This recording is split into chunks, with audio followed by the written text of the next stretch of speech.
हरियाणा की राजनीति के सबसे बड़े धोखे की कहानी और इस कहानी के किरदारों के अंदर शामिल हैं उस वक्त की तत्कालीन प्रधानमंत्री इंदिरा गांधी, हरियाणा के राज्यपाल रहे गणपतराव देवजी तपासे माने जीडी तपासे, चौधरी भजन लाल और चौधरी देवीलाल।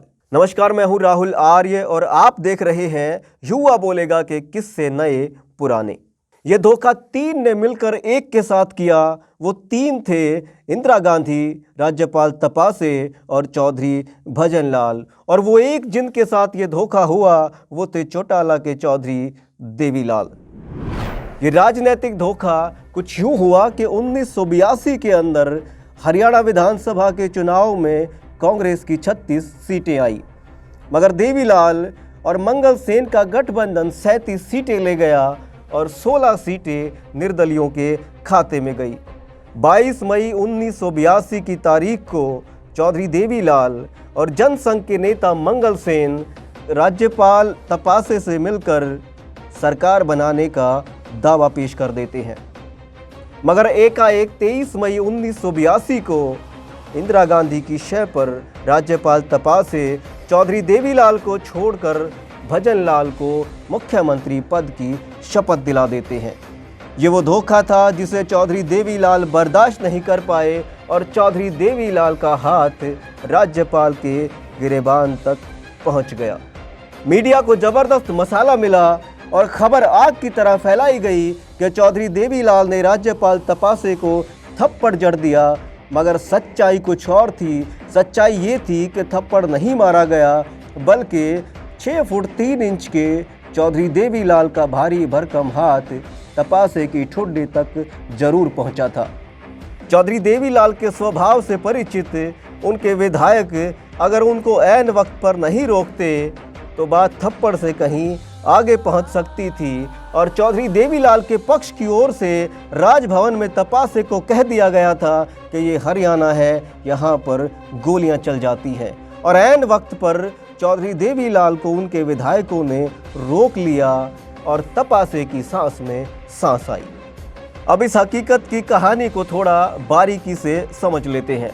साल 1975 इंदिरा गांधी का चुनाव रद्द हो चुका था और आर्य समाजी प्रोफेसर शेर सिंह, जो हरियाणा के उस वक्त के दिग्गज नेता थे, उनके सरकारी आवास मोतीलाल नेहरू मार्ग दिल्ली पर 43 सांसदों की एक गुप्त बैठक बुलाई गई।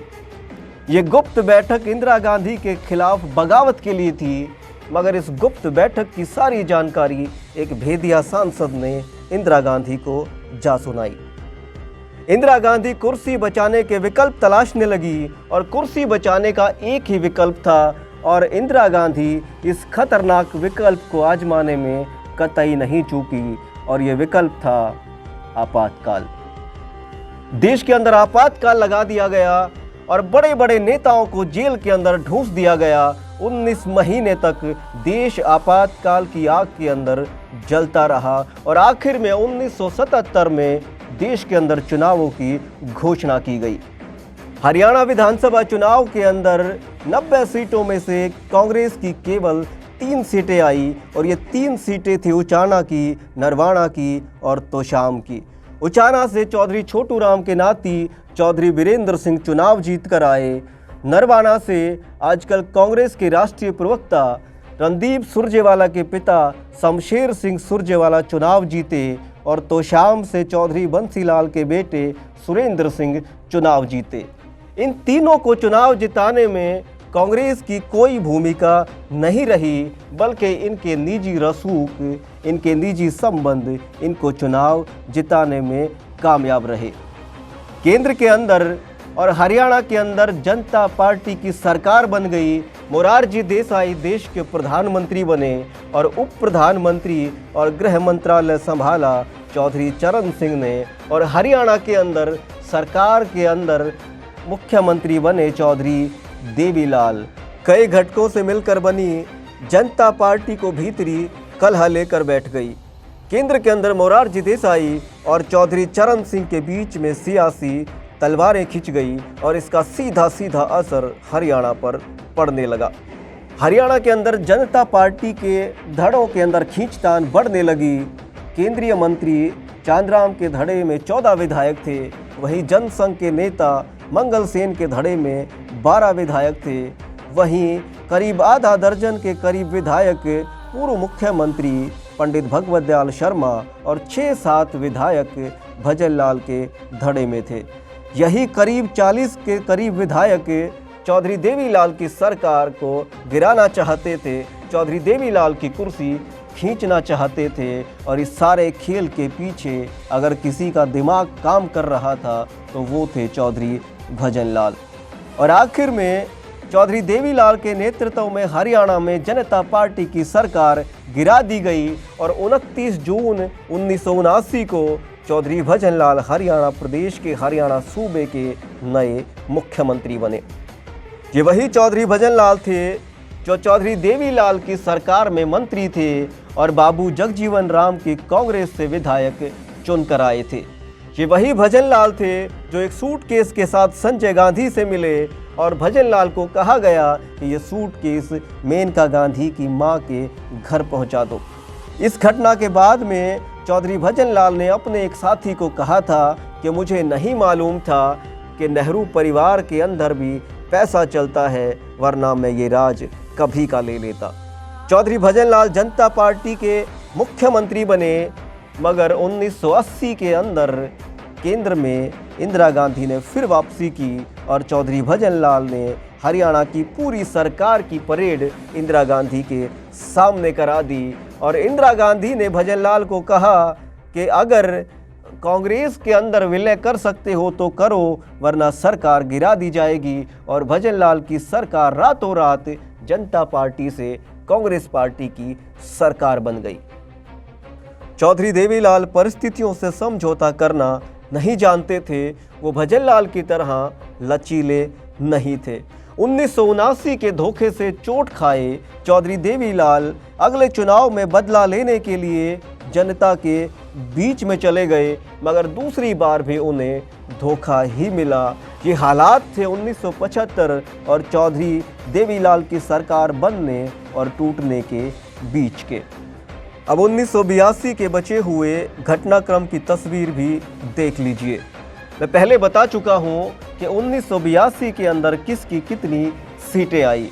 राज्यपाल तपासे ने 46 विधायकों वाले चौधरी देवीलाल को छोड़कर और भजन लाल को मुख्यमंत्री की शपथ दिलाकर देश की राजनीति के अंदर हलचल पैदा कर दी। भजन लाल ने शपथ तो ले ली, मगर अब चुनौती थी बहुमत साबित करने की। 46 विधायक चौधरी देवीलाल के गिरफ्त में थे और अब सिलसिला शुरू होता है चौधरी देवीलाल के खेमे से विधायकों के भागने का।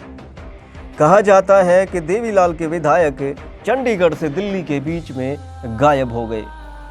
सबसे पहले भागने वाले विधायक थे कालका सीट से चुनकर आए लक्ष्मण सिंह, जो 48 घंटे पहले भजन लाल पर आरोप लगा रहे थे कि भजन लाल ने उनसे उनकी कीमत पूछी है। और 48 घंटे के बाद विधायक जी भजन लाल के खेमे की शोभा बढ़ा रहे थे, शायद कीमत पूरी मिल चुकी थी। दूसरे विधायक थे रेवाड़ी से चुनकर आए कर्नल राम सिंह, जो खुद तो भागे ही अपने साथ 2 विधायकों को और लेकर भाग गए।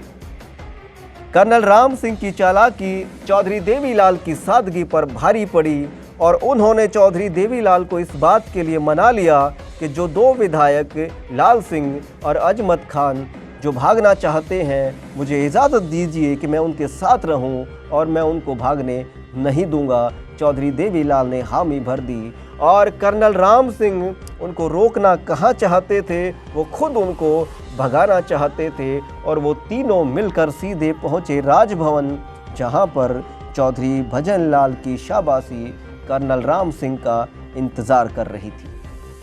अगले भागने वाले विधायक थे ब्रजमोहन सिंगला, जो जींद सीट से चुनकर आए थे। जब चौधरी देवीलाल दिल्ली के रंजीत होटल में विधायकों के साथ ठहरे हुए थे, तो विधायक जी को होटल के दरवाजे से भागने का मौका नहीं मिला और रात के अंधेरे में पाइपों से उतरकर विधायक जी चंपत हो गए। इस तरह चौधरी देवीलाल के एक एक विधायक चौधरी भजन लाल के खेमे में जा बैठे और आखिर में सवाल खड़ा होता है कि चौधरी देवीलाल के विधायक भागना क्यों चाहते थे और चौधरी भजन लाल से मिलना क्यों चाहते थे? तो छोटा सा जवाब है कि चौधरी भजन लाल राजनीति के अंदर खाते भी थे और खिलाते भी थे। ये था आज का किस्सा। आपको कैसा लगा हमें कमेंट बॉक्स में ज़रूर बताइएगा, राय दीजिएगा। आपकी राय बड़ी अहमियत रखती है। आज के लिए बस इतना ही, फिर हाजिर होंगे नए किस्से के साथ। तब तक के लिए आज्ञा दीजिए। जय हिंद, जय भारत, नमस्कार, वंदे मातरम।